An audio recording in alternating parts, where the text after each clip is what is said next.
Donc, rebonjour à tous. Donc, je m'appelle Malik Alassane. Je suis analyste en cybersécurité.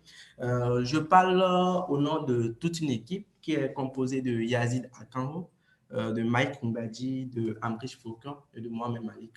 Donc, aujourd'hui, dans les prochaines minutes, je vais vous présenter les résultats d'une étude que nous avons menée il y a quelques mois sur la conformité des serveurs DNS autoritaires, des CCTLD africains et des zones inverses que j'ai afriniques avec les normes et bonnes pratiques autour du DNS. Next slide, please. Donc, l'agenda va se présenter tout simplement comme ceci.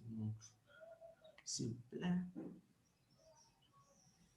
Donc, comme vous êtes sans savoir, aujourd'hui, pour le bon fonctionnement d'Internet, il nous faut le DNS. Le DNS qui est vraiment une ressource très importante. S'il vous plaît, next slide. Qui est une ressource critique pour permettre le bon fonctionnement d'Internet. Et donc, vous venez, depuis sa création en 1983 à aujourd'hui, il y a beaucoup d'éléments qui ont évolué sur ce protocole. Et dans sa version, dans la RFC 66, 68, 91 plutôt, il y a eu des ajouts des mécanismes de sécurité dont, par exemple, on peut en parler de celui de l'IDNS qui permet, par exemple, de régler des problèmes qui se posaient au début. Au début, lorsqu'on avait créé le DNS, on n'avait pas pensé à recevoir des paquets de grosses tailles. Aujourd'hui, on parle d'IPv6, on parle du DNSSEC et ces paquets contiennent, la taille de ces paquets plutôt sont assez grandes. Donc, pour que ça puisse supporter, il faut pouvoir autoriser. Initialement, cela n'avait pas été prévu. Donc, après, il a fallu qu'on puisse ajouter cette extension-là pour que ça puisse supporter. Mais depuis lors, en fait, beaucoup de serveurs n'ont pas encore activé ces différentes fonctionnalités-là pour que ça puisse supporter. Donc, notre étude a consisté à révéler ou bien à analyser sur l'ensemble des serveurs des différents CCTLD en Afrique et les river zones que j'ai afriniques. Est-ce que ces serveurs-là sont compatibles à ce mécanisme? Et donc, nous avions fait cette étude et nous avons trouvé d'autres résultats plus intéressants que je me ferai le plaisir de vous présenter. Donc, avant de faire cette étude-là, il y a d'autres études qui ont précédé la nôtre. Et parmi celles-ci, on peut citer celle qu'a menée Ivica Stipovic sur la conformité du DNS. Mais il s'est beaucoup plus appesanti sur la base de données que fournit Alexa. Donc, notre étude concerne spécialement celle orientée à Afrique. Donc, vous allez constater que nous avons essayé de nous inspirer sur ce qui était existant pour essayer d'apporter une plus-value. Et il y a d'autres études telles que l'étude qu'a menée Alain Aina, Amrish Foucault et David Johnson qui essaient de voir les différents serveurs DNS qui ont été configurés, qui ont été annoncés, mais qui ne gèrent pas encore les domaines pour lesquels ils ont été annoncés. Donc, nous nous sommes inspirés sur ces différents éléments-là pour essayer d'avancer. Next slide, please. Donc, tout au long de notre travail, nous avons pu identifier les résultats que voici. Nous avons pu identifier les distributions à avoir, comment cela a été réparti. Quand on parle d'IPv4 et d'IPv6 dans l'écosystème, comment est-ce qu'on trouvait cela? Le nombre de NS qui est géré par zone plutôt, l'emplacement des différents serveurs de nom de domaine et leur répartition géographique, la répartition des différentes zones, donc par serveur de nom, et le test donc, qui a été vraiment le focus de notre étude, donc voilà la compatibilité de l'IDNS, et on est parti encore plus loin en parlant, en testant la conformité avec le TCP donc, en rapport avec le DNS Flag de 9 ans. Donc, next slide, please.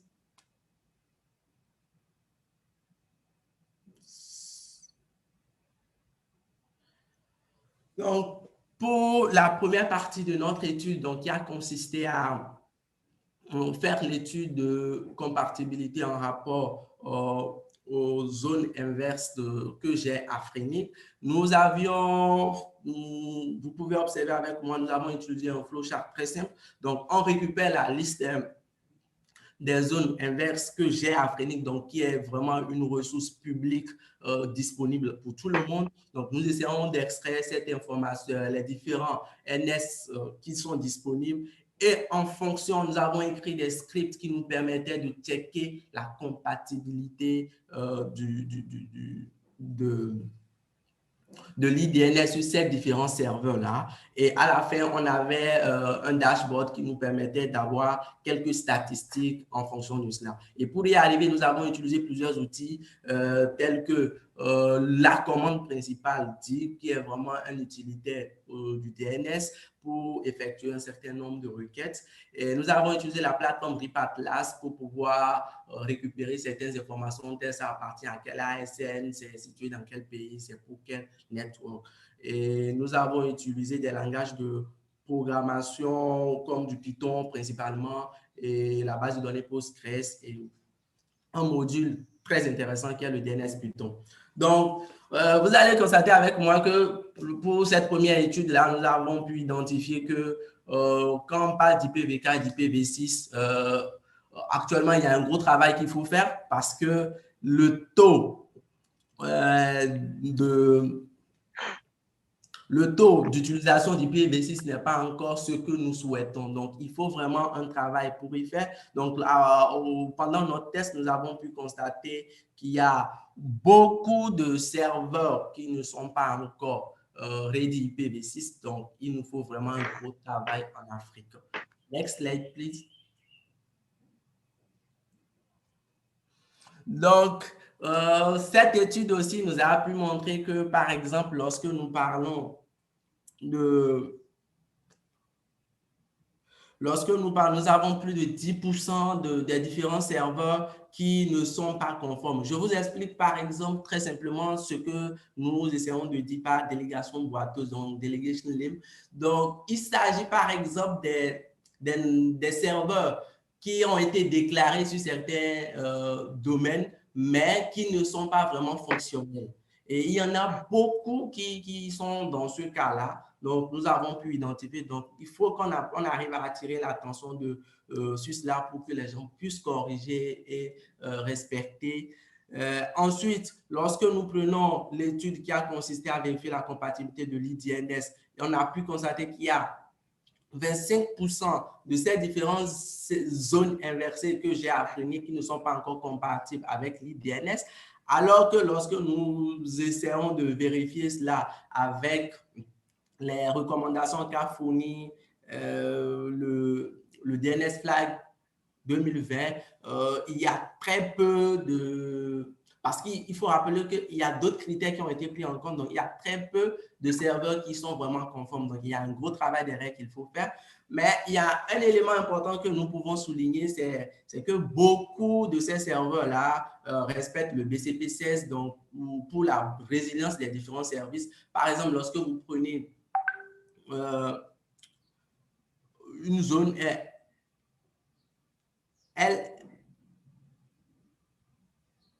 excusez.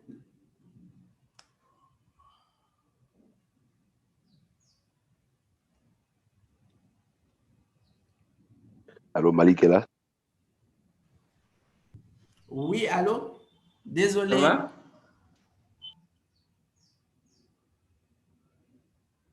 Il y a un souci. Next slide, attends. Non, please, s'il vous plaît, c'est bon. Donc, je disais tantôt, je n'avais pas encore fini d'expliquer quand vous êtes passé au nouveau slide. Donc, net, vous pouvez rester sur ce slide, s'il vous plaît. Donc, l'objectif, lorsqu'on a fait ce test-là, on a pu constater qu'il y avait beaucoup de serveurs inverses qui essayaient de respecter les best practices indiquées dans la RFC BCP 16.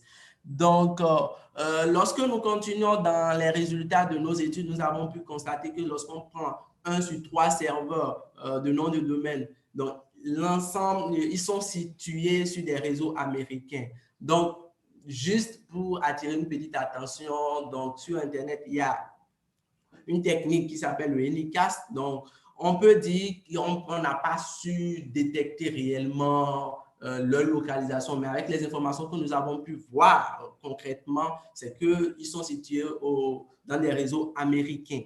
Et donc, en Afrique, par exemple, les principaux pays africains qui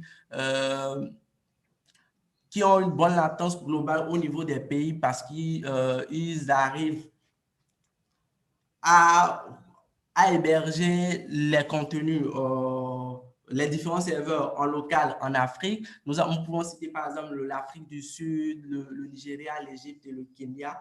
Et aussi sur le deuxième tableau, vous pouvez constater qu'il y a il y a des serveurs qui ne sont pas vraiment conformes à la règle. Par exemple, lorsque vous prenez les serveurs mweb.co.z et vous allez constater que le NS1 et le NS2 ne comportent pas le même nombre d'enregistrements, donc ce qui peut ne pas être ce qui soulève une problématique. Donc, il faudrait que ces différents administrateurs puissent tenir compte de cela pour les corrections.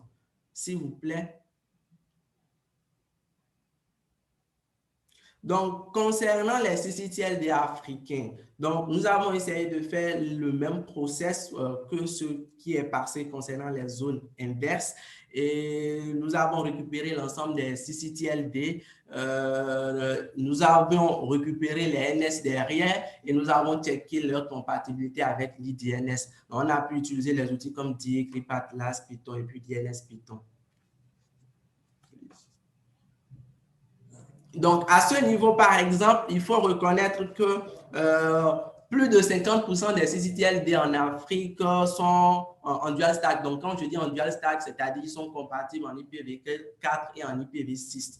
Donc, ce qui est un élément très intéressant qu'il faut mettre en avant. Et aussi, on a pu constater que sur l'ensemble des CCTLD que nous avons pu tester, la majorité ont des serveurs, ont plus de au moins 4 serveurs NS qu'ils managent. Donc, c'est super intéressant pour pouvoir assurer la résilience. Et malheureusement, le taux de compatibilité pour l'IDNS est encore très faible. Donc, seuls 7% sur les 225 NS que nous avons pu identifier sont conformes. Donc, ce qui soulève qu'il y a un gros travail en arrière-plan qu'il faut faire. Dans notre étude également, nous avons pu constater que lorsque nous prenons un serveur sur 3 des différents serveurs des CCTLD, donc l'ensemble de ces serveurs-là sont hébergés sur des réseaux américains. Et donc, en Afrique, donc c'est l'Afrique du Sud qui vient en premier pour ceux qui hébergent le plus de NS. Et donc, on a pu aussi constater que certains NS hébergent plus d'un CCTLD, donc ce qui est intéressant et soulève au fait la collaboration entre les différents gestionnaires. Mais au cours de notre travail, nous avons aussi fait une petite remarque. Et cette remarque-là, c'est que si vous regardez le deuxième tableau, où vous voyez les mêmes serveurs de non-faisant autorité, vous allez constater que l'ensemble des serveurs en .fr font autorité plutôt sur 13 pays francophones. Donc, on s'est posé la question si la colonisation donc, de la France sur ces différents pays-là a continué aussi dans l'écosystème sur le DNS. Donc, on se pose toujours la question, est-ce que il y a toujours une corrélation, donc des enjeux géopolitiques dans ce sens. Et nous espérons continuer à aller plus loin dans cette étude. Donc, tout au long de notre étude, nous avons pu constater que il y a un certain nombre d'éléments qui ne marchaient pas très bien. Et pourquoi ça ne marchait pas? C'est quoi l'impact pour un utilisateur final, par exemple? C'est que l'utilisateur final aura une mauvaise expérience. Lorsqu'il va essayer de charger une page ou essayer d'aller vers un site web, par exemple, il aura un délai d'attente qui sera très grand, ce qui n'est pas très intéressant. Soit il sera frustré, soit il sera déçu du service vers lequel il est en train d'aller.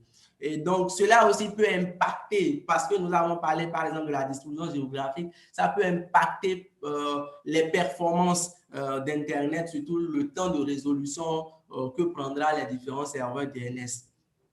S'il vous plaît, next slide pour terminer. Donc, pour terminer, nous avons pu, grâce à notre étude, explorer un certain nombre de critères sur les serveurs faisant autorité des zones investes dans l'espace IP qu'Afrenic gère et des différents CCTLD en Afrique.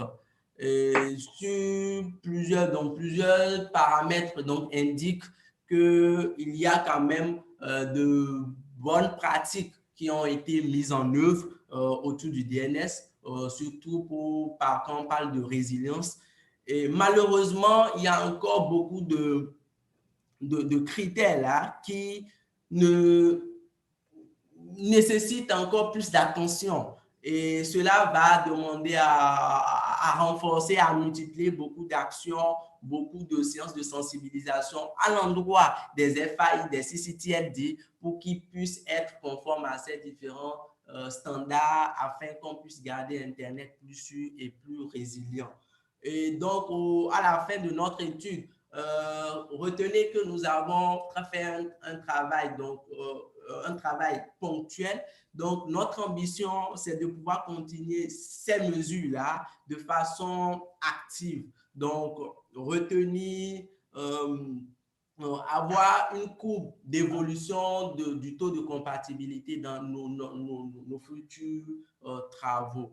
Donc, je suis à la fin de ma présentation. Merci pour votre bonne, aimable attention.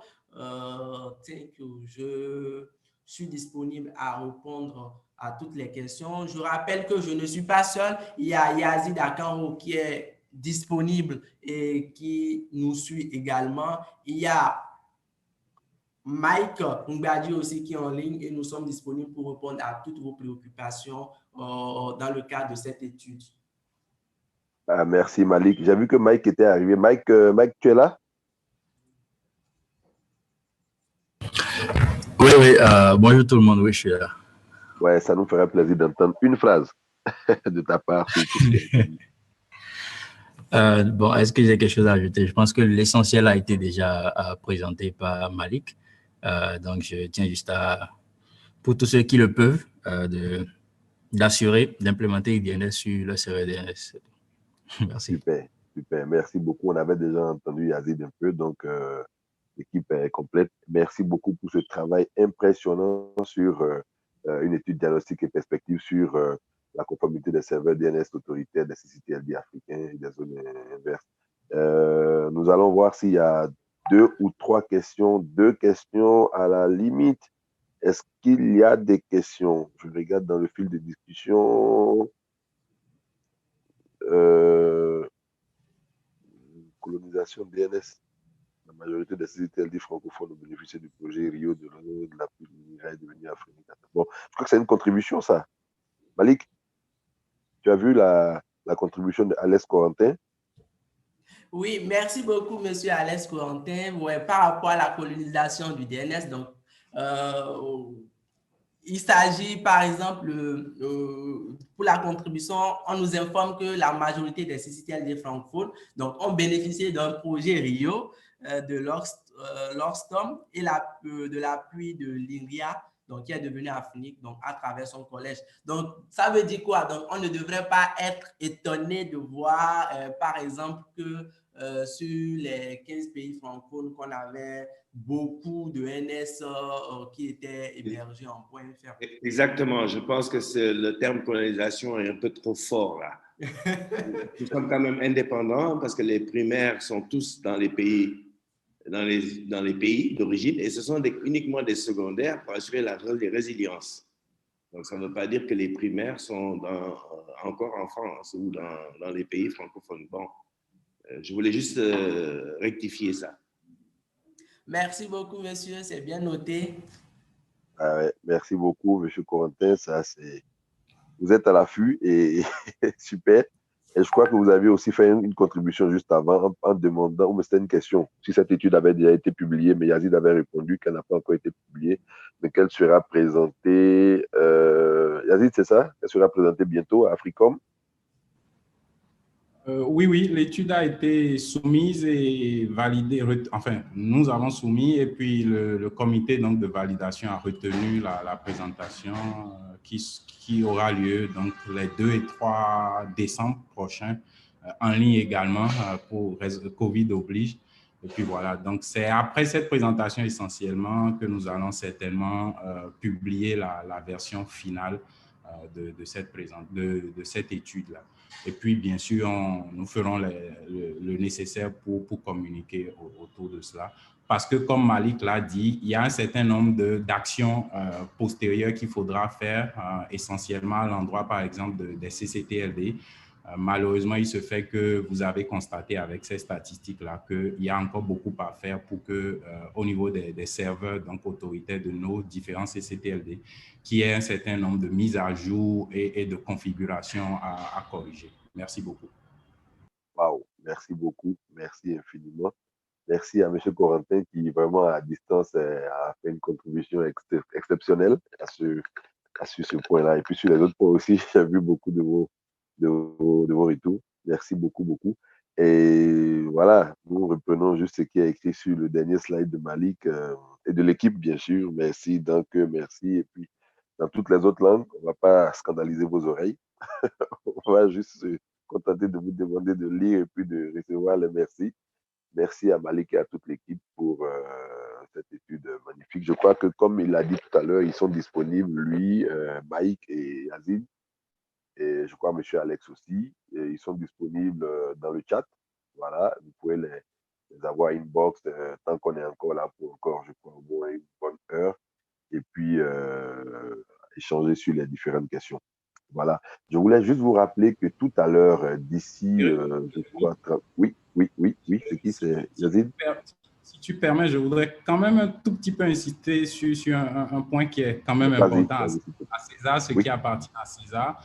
Cette étude, nous l'avons réalisée grâce en fait à la collaboration avec Afrinic, donc le registre Internet régional de l'Afrique, qui a en fait lancé courant 2019 un programme donc qui voulait renforcer en fait le département de recherche voulait dynamiser un peu plus donc la recherche au niveau d'Afrinic. Et donc, ils avaient initié un certain nombre de programmes qu'ils avaient publiés. Et c'est comme ça que de façon volontaire, en fait, ils recherchaient des volontaires pour travailler sur différentes thématiques. Et c'est donc comme ça que l'équipe s'est formée. Et puis, voilà. Initialement, en fait, Malik avait postulé sur une autre activité. Mais l'équipe a tout de suite compris qu'en fait, nous travaillons déjà ensemble par le passé et puis nous sommes du Bénin ensemble. Et puis, c'est comme ça qu'Afrinic nous a donc réunis pour travailler ensemble sur deux projets. Donc, voilà un peu, c'était important de rappeler quand même que c'est grâce à la collaboration avec Afrinic également. Merci. Ah oui, merci beaucoup, Yazid. Mais ce que je retiens le plus, c'est que c'est le Bénin qui gagne. Parce que voilà, c'est une mise en valeur encore de notre communauté à travers ces acteurs, ces leaders, ces piliers. Merci beaucoup à vous pour cet engagement. Merci infiniment. Merci à l'Afrinic qui voilà, est sur tous les fronts et qui donne au mieux pour un cyberespace de qualité, Internet de qualité en Afrique.